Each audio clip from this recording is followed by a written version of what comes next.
300 grams பச்சரிசி, கால் அழகு துவரம்பருப்பு, கொஞ்சம் மிளகு, கொஞ்சம் சீரகம். மாவை 1-2 அரைச்சி எடுத்துக்கணும். ஒரு கிண்ணம் எண்ணெய், உளுத்தம்பருப்பு,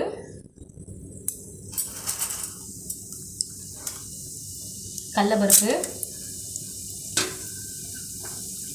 இஞ்சி, ரெட் சில்லி,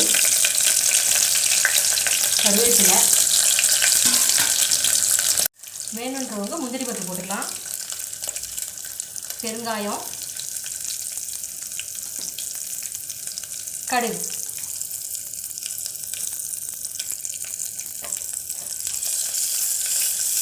எல்லாம் நல்லா சிவந்ததும்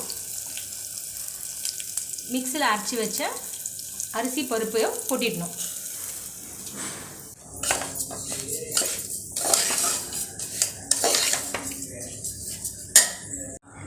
தேவையான அளவு உப்பு, 250 ml தண்ணி ஊற்றணும். நெய் 2 ஸ்பூன் ஊற்றிட்டு கலந்துட்டு மூடி வச்சிடணும்.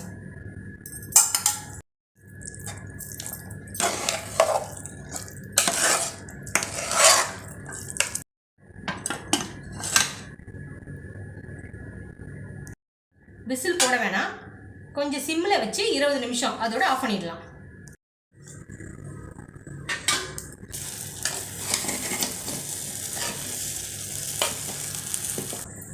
உடைச்ச அரிசி உப்புமா ரெடி.